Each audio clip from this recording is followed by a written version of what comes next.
And welcome back, everyone. Welcome back to the second semifinals of the broadcast. Welcome to the LATAM League, the Latino American League 2025. As we are here, as we have arrived, we just wrapped up with the upper semifinals with Eon versus Mute. Now we are here to determine who will face off against Mute in the grand finals. Here we go, best of 5 TVP and spawning in the top right hand corner here of ley lines. We have the Peruvian Terran player. We have the teal Terran.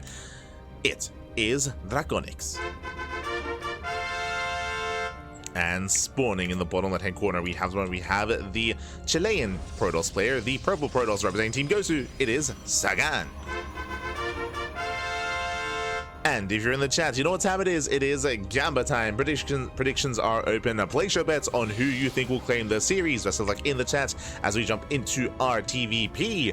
Coming into this, I do feel like this is going to be a closer series. Last series, it was mainly Mute surviving the cheese and surviving the aggression of his opponent. Here, I would say that the Draconix and Sagan are closer in skill when it comes to their mid game, when it comes to their standard play. So I'm hoping for a back and forth. I'm hoping for a game 4, maybe even an ace match. We'll see.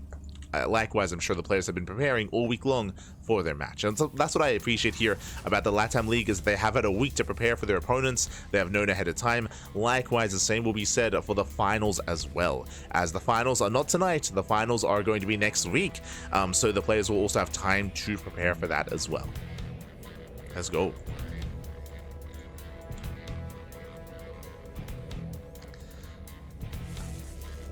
As from here we are going to be settling in. Initially, single gas opener, so Rax expand economic opener out of Draconix. Likewise, Sagan going for a gate expand into Cybercore. A bit of a greedier build here by Sagan. Okay, he will delay his Cybercore in favor of a faster Nexus. Good call here against Draconix. Again, Draconix not really known too much for his aggressive builds. I'm sure we will see them on smaller maps, but on a map like Ley Lines, there's a little bit less incentive.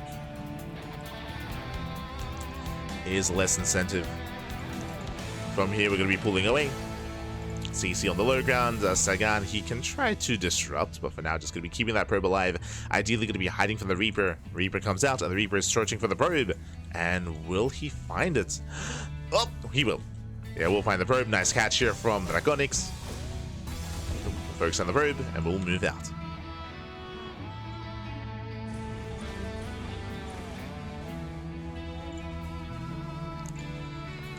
Move out. Yo, shout out to the LATAM League as well. It's beautiful. Shout out to those working behind the scenes, of course. Shout out to Invitational Esports for sponsoring. Shout out to Crown for organizing, and Enki as well, and Mosso for also sponsoring, for also supporting. Much love. Much love.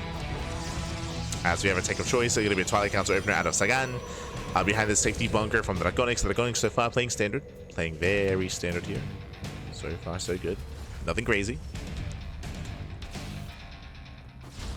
Nothing wild. The real question becomes how many gateways. So far we have a 2-gate setup, so we could go 2-gate blink into a third, we could go 3-gate blink or 4-gate blink instead. We'll see how safe or how greedy Sagan wants to be. I was speaking on this actually this week about how 2-gate blink openers have, especially at the pro level, at the highest level, have fallen off. They've fallen off very heavily in the current meta just because of how aggressive Terran players have been. And it looks like the same is said here as the Reaper goes down, but that is a 3rd gateway. So 3-gate blink out of Sagan, very safe play. Very safe. We could go even safer than this, and we could take gases and a robo and stay on 2 bases a little bit longer before taking the 3rd. But I don't think there's really much reason to do so because we're aware it was an economic opener. So 3 gates blink into a 3rd base. It feels appropriate here. Does feel appropriate. Hallucination scattered across the map. Does get eyes on the 1-1-1. It is going to be add-on swap tech lab first into Cloak Banshee, but everything gets seen. Everything gets scattered. The Cyclone will take down the hallucination, but too little too late. It's going to be taking it down after the full scout. So now Sagan, what does he go for? Robo. Does go for a gas and a robo before expanding. There it is, robo in the main. Observers being chronoed or is being prioritized, and that means there will be detection. Sagan, he has seen everything he needs to. He has the tools to defend. Again, it was a cheeky build here by Draconix, but Draconix, who was relying on denying the scouts. The Widowmine was not buried in time. And that scout was not denied. Meanwhile, Sagan moving out. Does move out. Will hit the natural. Cyclone's in position, so is the bunker. Draconix should be okay, but really this is all about containing. It's about catching the Banshee. And he barely missed it. Barely did miss it. Back at home, we have 2 Stalkers in the main base. The Observers. Yeah, we have Observers in position as well. The natural is more exposed, true, but there's an Observer in the main, and yeah, the Banshee is going to be spotted. Behind this, I do appreciate this at Draconix. What did he do? Cancelled. He cancelled Cloak. Again, because he knows he got scattered, he's respecting his opponent enough to know that his opponent would be ready for it. So does cancel Cloak, does not make a second Banshee either. So only 1 Banshee into a Raven instead. So Draconix does adjust. He does adjust to his opponent.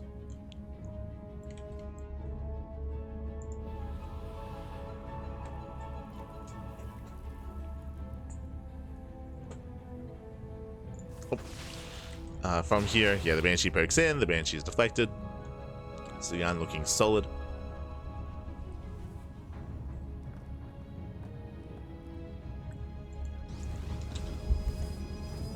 Now, the one plus side here of what's been happening, even though the Banshees don't get any damage done, is that the Banshees actually keeping the Oracles, sorry, the Observers at home, right? There's 1 Observer here at the natural, there's 1 Observer here in the main, there's no Observers on the map. We're relying quite heavily here on these Stalkers and Hallucinations. There's a high chance that if Draconix were to move out, if he were to drop or try to bypass this army, there's a high chance he could pull that off. But now though, still just building up. Hallucination goes down. Behind this we have a 3-rack setup. No, ooh, 2 base all in. We have 3 Raxes in the main. What do we have here in the natural? 2 more Raxes. 2 more Raxes, 0 add-ons. Draconix, +1 about to finish. He can pull the boys. He can just unsiege, lift, and just pull all the boys and just send it across the map. This is looking like an all-in. For now, though, never mind. Going for drop play. Does skirt around the edge.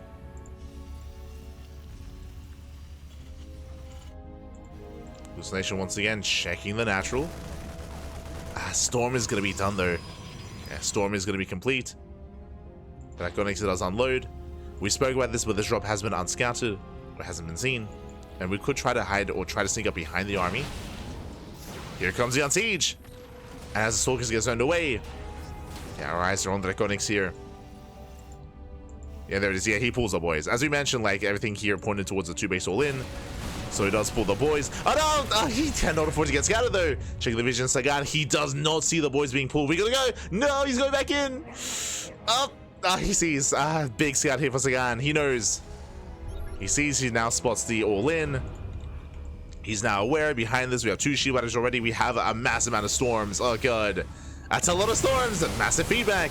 Feedback goes off. Tanks are exposed. Storms run away the army, and Sagan will completely shut this down. The storms are brutal. Oh god. The storms are insane, and with that, Draconix has almost nothing left. He's down to 1 tank, sorry, down to 2 tanks. 2 tanks, no more SCVs, barely any bio army left. The storms were insane. And Draconix, he is in a rough place here. Sagan, he expands in the face of the all-in.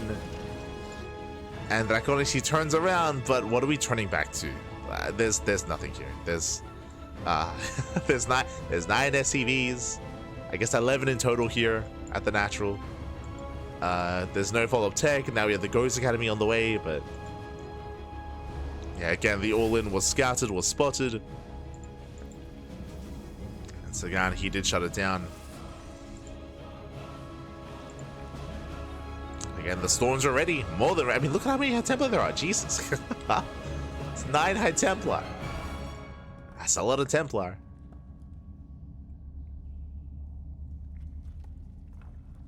The Templar's going off like Palpatine. Unlimited power. Oh, God.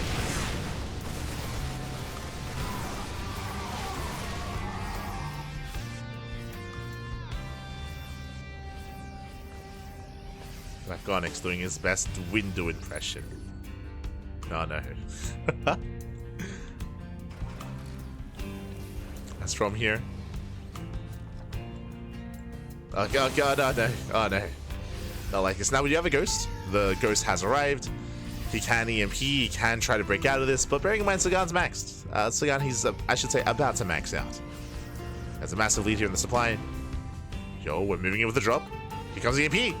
Oh, nice, very nice EMP. If only we weren't down 50 supply. But the EMP was solid. Again, nice moves out of Draconix. So I'm at the same time. Draconix moving out.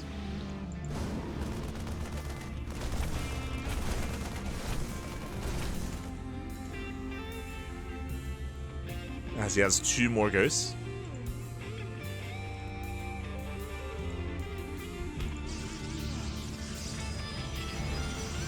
Oh. Likewise, still holding onto those EMPs. Oh, doesn't quite land it. Yeah, lands EMP a little bit too late. The storms are brutal, and Sagan, he will completely overwhelm. GG gets called, and Sagan takes game number 1. Whew, GG. GG, well played. Again, Draconix, he committed into a 2-base all-in.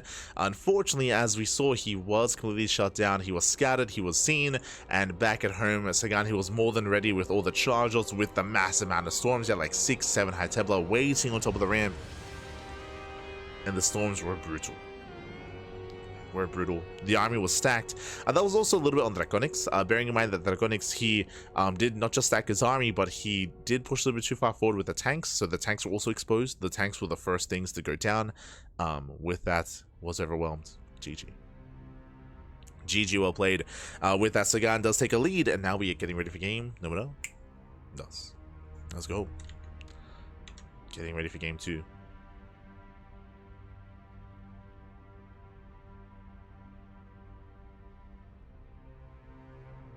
Oh no.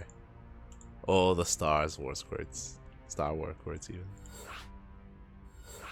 I don't like this.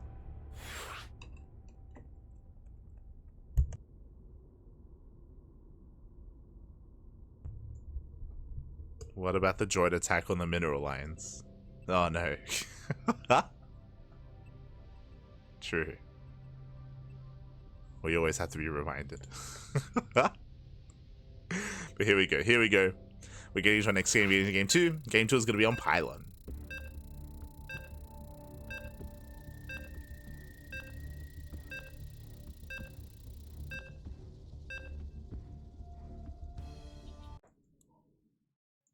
That gets me every time.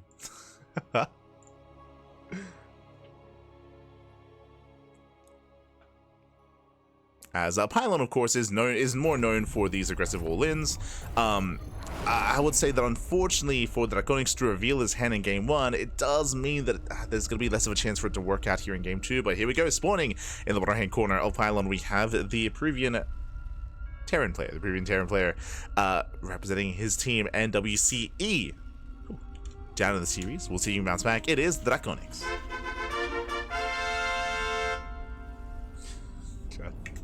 And spawning in the top left-hand corner of Pylon, we have our purple Protoss player, our Chilean Protoss representing Team Gosu. It is Sagan.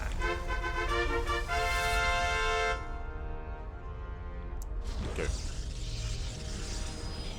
As welcome to Pylon, welcome one and all. Pylon has a shorter rush distance by ground, has more exposed bases, and Pylon is a map that where all-ins are more favored on. You can actually already see the difference between Pylon and ley lines. Remember, on ley lines there was a ramp coming into the third. Here, the ramp is a little bit further out, it is a little bit wider, there are multiple attack paths. You don't have to go up the ramp into the third base, you can actually go here in between the bases or here towards the linear third as well, where there is no ramp. So these bases are more exposed. Again, it's more accessible, shorter rush distance by ground. So we often do see all-ins. The problem, double gas by the way, the problem though is that we just saw a failed all-in in game 1.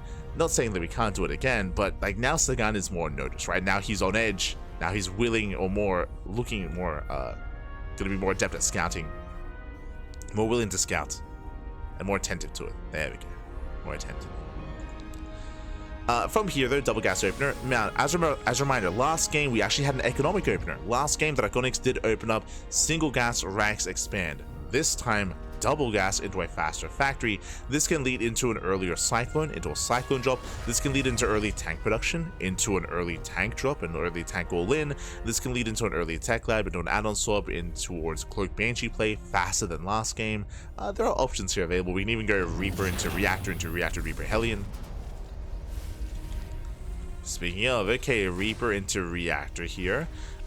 Most likely we won't be going for an add-on swap. This can be just Reactor into Marine production, then into, you know, your Cyclones.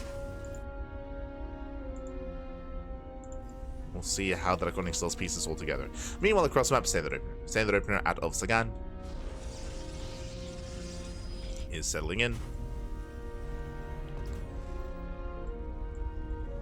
We're waiting for the tech lab. Ooh, okay, it's going for the add-on swap. Okay, never mind. I assumed it was going to be Reactor and Marine, but no, it's going to be a Reactor into add-on swap instead, which means no tech lab. No tech lab on the factory, no Cyclone. Going for the... Oh, okay. It's going to be Reactor to Hellion into Hellion drop, going for the proxy starport. Okay.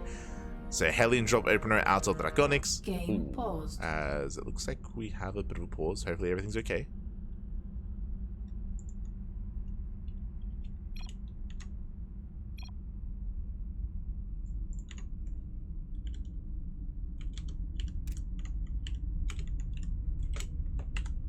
Game resumed. Okay, we're good. Didn't realize I was ref. Okay, we're good to go.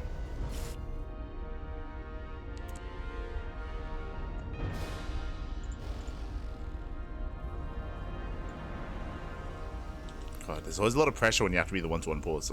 But here we go. We do have the drop into the main.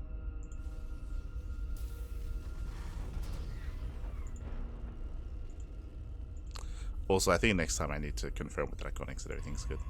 That's my apologies.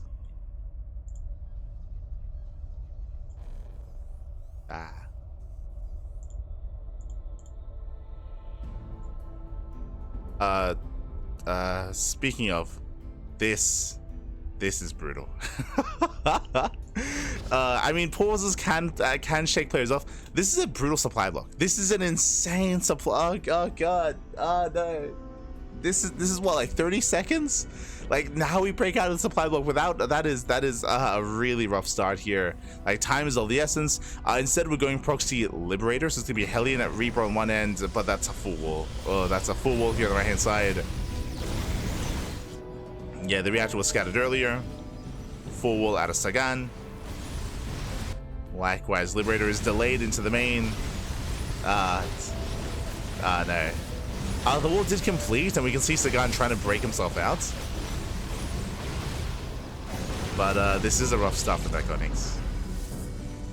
And again, the pause may have thrown him off when it comes to making the depot. I'm not saying that that's what happened, but it's possible.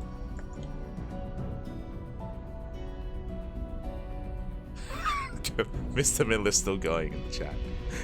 Oh no. Oh no.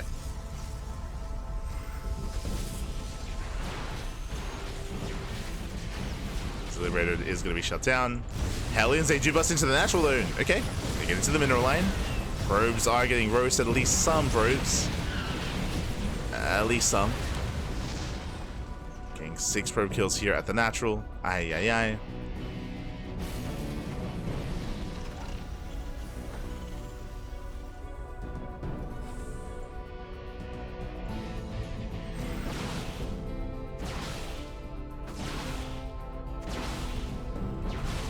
And Draconix from here is, I mean, he was able to get some damage, don't get me wrong, 7 probes in total.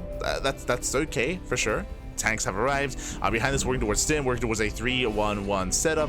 He's looking secure here on 2 bases, but what's important is, again, now he has gained map control. Now he's going to be forcing the Draconix back home, and now he can expand. Getting a 3rd base up and running, macroing up behind this, working towards, not Storm this time, working towards Colossus production. Okay. So the pause, it threw me off as well. So now Sagan is taking up. He's taking up, getting his expansion, building up in towards a longer game state. The Draconix back at home is getting a 3rd CC. No all-in this time, 3rd CC. So we're going to slowly build up towards a longer game. I will say that mid-game can be quite difficult on Pylon. I mean, it goes both ways as we're dropping into the... jumping into the main. But the mid game can be quite difficult just because the bases are very accessible, so run-bys and counterattacks can wreak havoc. But we'll see. See how he embraces. As the starport has landed. Draconix, he breaks out. Oh my god, that is the fake third! Fake third base out of Draconix. Let's go! The boys are being pulled, but there's going to be a Colossus to defend. No Storm, true, but there's going to be a Colossus. There's going to be some lasers. No shield battery, okay? Sorry, my apologies. There's one shield battery. One shield battery. The run-by confirms there's nothing at home. There's a scan, but there's a Colossus on the high ground. Tanks to do siege. Oof, and the Marines are getting annihilated. As Tiger firing there on top of the Colossus. Colossus does take a volley. But the longer this goes on, the worse it is for Draconix. Ay, ay, ay. From here, he's rotating over. Tanks will siege. He has high ground vision. Gets him shut off here on the Stalkers. Oh, God.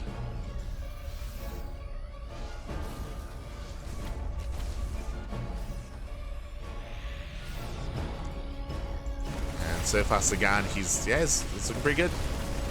I mean, he almost kills the natural base, Pappy. It's on fire. Does catch fire. What little's left of the boys, they race back home. Tanks are exposed, and Sagan, he will just collapse in.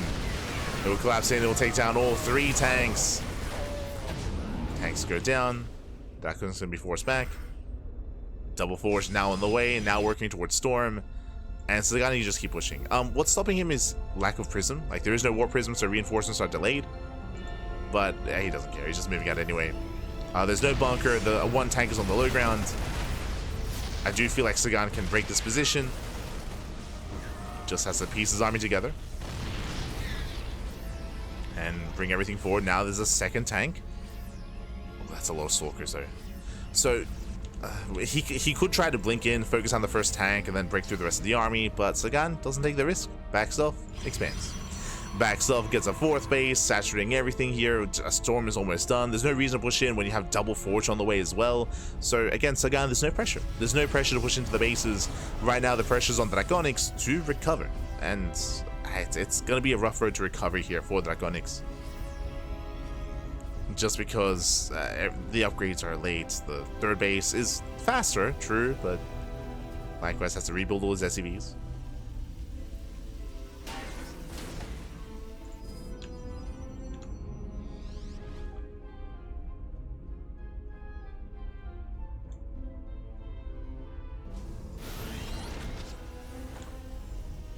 Draconix now going to be landing his own 3rd. He will attempt to macro out of this. Will attempt.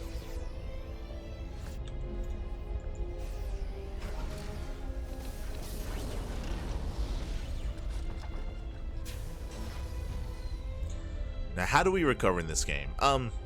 For the Draconix, there are a couple of ways. One is drop play, right? We can go for drop play. I say that as cannon, shield batteries, and High Templar in the main. But here on the right, there's High Templar here on the right hand side. Honestly, shout out to Sagan. He has split up his army really well. There's High Templar on the right, there's High Templar on the left, and the main army is here after the 4th. So there's no easy way to get damage done here when it comes to drop play and harass, but there's still potential for that to pop off, to get some damage done.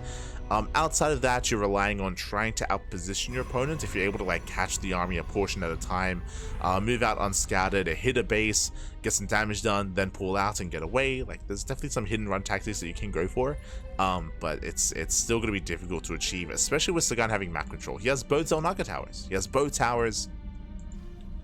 His army's being active. It's difficult to get across the map unscouted. Here we go. Sagan does move in. Massive. Oh god, the storms.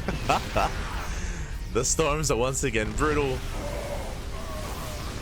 And GG gets called. GG gets called. Sagan, he will take a 2-0 lead in the series. GG. GG, well played. We'll take a 2-0 lead. And now the pressure is on Draconix here. One more misstep, one more mistake, and he will be out of the tournament. He has to fight back here and now to claw his way back in, to have a chance at an ace match at the finals. Let's go. Let us go. I see in the chat. Yo, the Sagan stream. I like his style. A lot of these players, a lot of our top players here do stream. I don't think Sagan is one of them. Like looking at our top 8. Hold on. Looking at our top 8 players. Bam. Mutes, he doesn't stream. Dark Unnamed, he doesn't stream either. Davito, he does. Davo streams. Eon, he also streams as well. So Davo streams, Eon streams. Password and Draconix at the bottom of the bracket, they stream as well. Draconix and Password, they do stream. They do host their ladder sessions and sometimes do some casting as well. But unfortunately, Sagan and Luciano and Mute and Dark Unnamed, I don't think they're active streamers from my recollection. From my understanding. They don't actively stream. But yeah, Sagan is looking solid. Looking very solid here in this TVP. I will say that he had a bit of a shakier performance against Luciano, but if you remember, the reason why that series was so much fun in the quarterfinals and why Luciano and Sagan went to the ace match, and honestly that could have gone either way, is Luciano was hyper aggressive. More so than Draconix. Like both games so far in the series, Draconix has gone for 2 base all-ins. What was Luciano doing? He was proxying and he was going for 1 base all-ins. like Luciano, he was much more chaotic. He was like 1 level above when it comes to like cheese and aggression. Like Luciano, he was an animal. He was an absolute animal. More so than what Draconix is doing here. Draconix, like these all-ins that have been going for are more standard. They're on 2 bases, right? There's a higher chance of scouting and preparing for them. These builds hit later for Draconix to hit later. And Sagan has been able to have a bit of an easier time keeping up with and shutting them down. But here we go, we're now getting into our next game, and spawning in the bottom hand corner of Maganatha, we have the Chilean Protoss player, the purple Protoss, representing Team Gosu. It is Sagan. Let's go. And spawning in top left hand corner, top left hand corner, we have the teal Terran player. We have the Peruvian Terran down heavily in the series and moving out with an SCV. Hello, it is Draconix. I showed in the chat late chrononauts. Good relations with Hellbats I have. To Persephone I will go. Oh no. You're all animals. All animals. SCV moves out and we're going for the eBay block. Okay, so we're not going for any cheese, but we are looking to delay the economy of his opponent. So eBay block on low ground. But Sagan, he scouts. He scouts. He sees this early enough and he can force a cancel. The boys are being pulled. There we go. Does pull the boys. Oh, good positioning here with the SCV though. Is going to be a little bit safer, but will be killed. Oh, it's a little bit more progression, but there we go. Is going to be taking out. Alas, too much progression. Yeah, too much progression. Good RNG, good positioning here from Draconix. He was able to preserve that SCV a little bit longer, and he will force Sagan to expand elsewhere. So this is a good start. A good start for the Terran player. He forced the boys to be pulled, but they failed to deny the eBay. They did fail. And with that, Sagan, he has to expand elsewhere, which would have been the case if he didn't pull the boys. So this was inefficient from Sagan.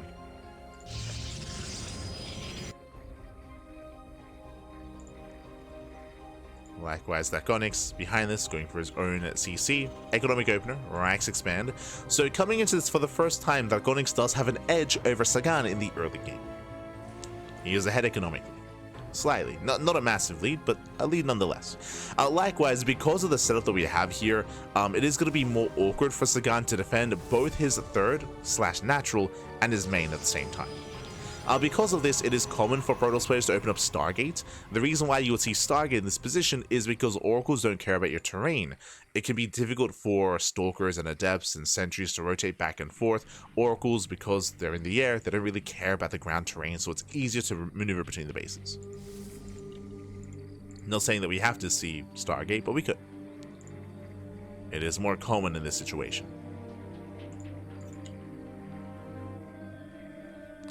As Draconix does set up defensively back at home, Bunker is thrown down.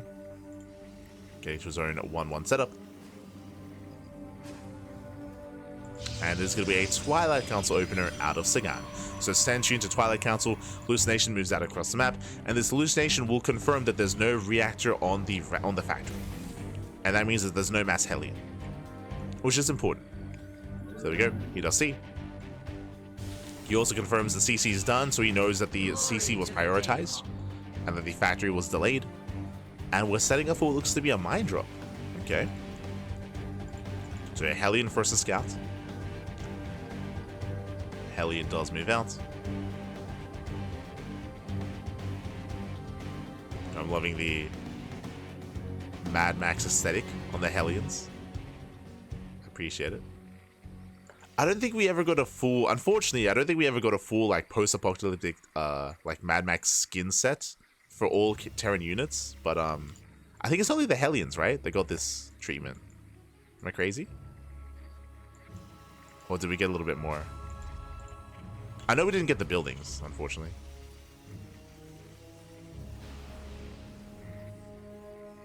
We got the Hellions at least.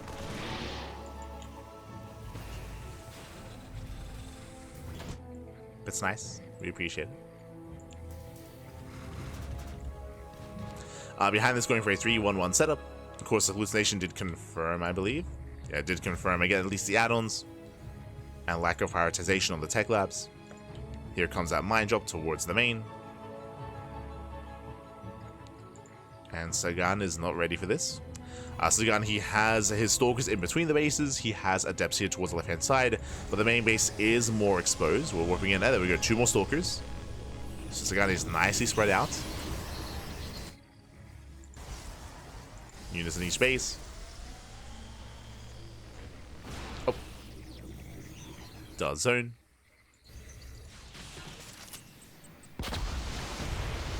And does catch out the Hellion and the Reaper.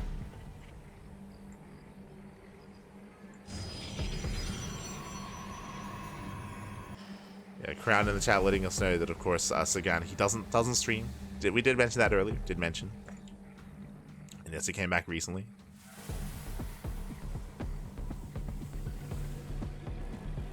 Sagan came back this month to play. Kind of. Like, Sagan, he came back, like, I want to say last year. Like, he was playing in the Team Gosu, like, power rankings, or, like, the LTK power rankings. I think that was maybe at the start of the year. But Sagan, he's been playing in some tournaments here and there. He's not like Dastan. Like, Dastan, who, like, fully retired and, for, like, a year, right? Or 2 years. Basically when, you know, yeah. He got his IRL job.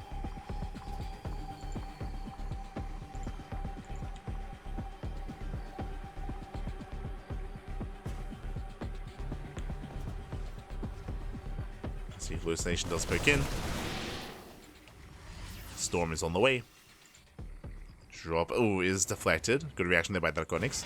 And what kind of setup do we have here? Once again, we do have a 3-rack setup. We have an extra racks behind the mineral line. So that's going to be our 4th racks. We have a 5th racks even. 5th racks is on the way. We do have add-ons. We might expand behind this, or we might just double down. Our eyes are on the boys. I'm loving the Widowmines behind the Stalkers. Let's go. Mine's just going off. Oh, nice catch. Very nice catch. And the Draconix, he does send it across the map. Back at home, he does not pull the boys. This time we're looking to potentially even get a 3rd CC. Regardless, we are committed. He is pushing. Storm is going to be done just in time. Storm done in 2 seconds, done in 1. Storm is ready. Storm is ready. Again, ideally, Sagan wants to wait for the Terran to push into him. He's waiting here on top of the ramp. Draconix, he does spot the High Templar. He knows. Here comes the Unsiege. He's pushing forward. Moving towards the production. And Sagan, he's not quite able to engage. Okay, tanks it within range. Yeah, within range of the production. Ghost Academy's on the way back at home. And this should lead into a 3rd. But now Draconix gaining more ground. Snipes the Cybercore. So you have a defensive storm. Slowing this down. Gateway's the depowered, not bad. And this is nice damage. I want to say, though, that Draconix should soon retreat from here. I mean, I say that. He does have a massive army. He could maybe even try to break through. Maybe. That's still a lot of storms. Let's see, where do we go from here? Do we retreat? Do we back off? Do we keep going? Do we even just June drop into the main? There's only 2 High Templar here.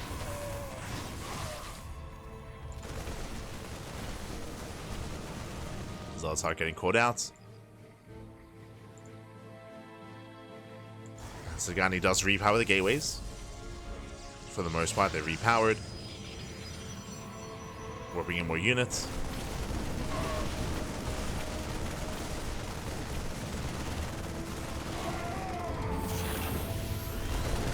Does warp in. They're not going to still maintaining this position. Doesn't pull away. There's a scan. Sagan taking bottom left. Bold move.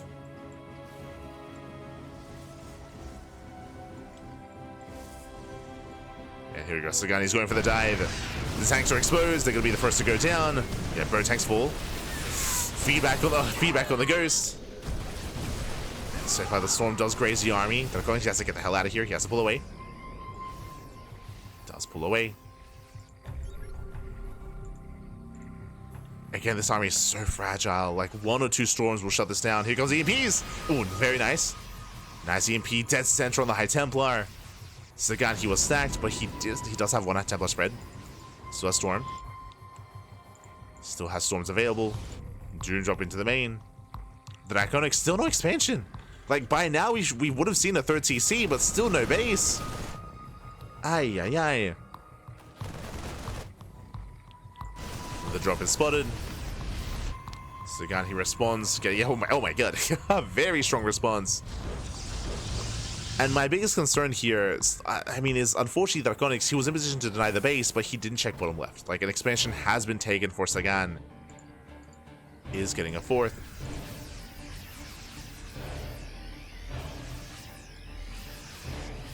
And here we go. Draconix is pushing forward. He's moving in. He's leading with the ghosts. Looking for the EMPs. Up! High Templar, they pull away. 3 High Templar get EMP'd. There's a handful of storms remaining. But more EMPs are coming. And the EMPs are moving in. But the ghosts even... Ooh, brutal connection! It does catch the High Templar. We get a decent storm, but now there's barely any storms left. Yeah, barely any remaining. There's 2 storms. And there's just too much here. Draconix, he's maxed. He's maxed out. We get a decent storm. Another one does graze the army as well. Also decent. Oh my god, that Archon. Overextension. Archon does overextend. Colossus has arrived. Now we have some Liberators. Again, the Draconix just completely 2-base all in. First, once again, they push forward. They try to push forward. There are 8 High Templar. And enough time has passed where now we have additional storms. But it's still going to be difficult to break. Sagan is also maxing out. Likewise, does go for the Zealot run by, catching reinforcements. And here we go, he's going for it. Yeah, he does go in. Nice, very nice EMPs. EMPs connect on the right hand side. High Templar goes down. 0 storm. 0 storms available. And with that, Draconix, I think he has done it. Again, Colossus, they're not good enough. He cannot push into Liberators. Into the Freedom. There's too much Freedom. The base goes down. Whew. And we're going to make a series out of this. We're making a series out of this. We're not going to get 3-0'd. There's just too much Freedom. Let's go. Draconix will break the natural. Sagan doing a great job catching reinforcements. Again, catching up more Marines. But the natural has been broken. And again, there's just no way to deal with this army. Not anymore. Again, solid EMPs out of Draconix.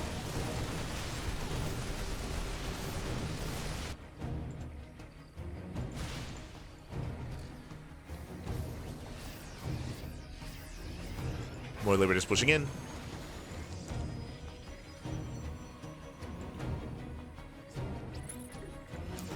Draco's now checking for another expansion. Yeah, he's checking for the base. And he will bring it down.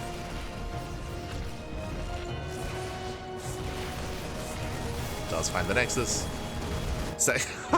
Sagan expanding and taking one of Draconix's bases. He's an animal bat. Yeah. There's a recall. Does save the expansion. Does recall bottom left. And look at how many High Templar there are. Jeez, 9 High Templar in the main. That's crazy. But that means nothing to the EMPs. Jumping in. Yeah, they'll jump in. A nice EMP, catching out 4 High Templar. But there's still more storms. We need them. Storms are coming in. We get an okay storm. This is decent. Meanwhile, the army coming in from behind. Oh, but where are the storms? We need those storms. This time he gets caught out. Yeah, and then we just him in. Yeah, just missed movement here from Sagan. He should not have been here from behind. Not without the High Templar coming in at the same time. So Sagan, he throws away 2 Colossus. He was just too premature. Draconix, calm down. Killed one of his own Liberators. There we go. He has control of the ramp. Ooh. Takes down the Stalker. Another EMP. Yeah, another 2 EMPs. And Draconix, he stims. And he wins. As he has control of the main. Does reposition. Takes over the... Oh god, no, the storm! Oh god, no, he stands in the storms! Never mind! He stood in all the storm, Pappy. It was only 1, but it kills everything. No shot. Sagan, has he done it? 1 storm is all you need, Pappy. Oh my god. And with that, he does collapse in, blinks over, blinks past, and wow, Sagan, he does it. GG gets called. 1 storm, Pappy. That's all he got. And with that, Sagan, he will claim the series 3-0. GG. Aye. Oh god. Again, the army was just so heavily overstimmed that 1 storm killed everything. Oh god. GG, well played. Draconix, he had it, Pappy. He had it. Aye. He had the game. He was doing well for himself. He was killing bases. He was landing some really solid EMPs. But as you saw, all it takes is 1. All it takes is 1, Pappy. Feels bad, man. Feels bad. Unfortunately, Draconix, he got a little bit too excited. He was stacked, right? Like, he got too excited. He was his armor was clumped up. His armor was clumped.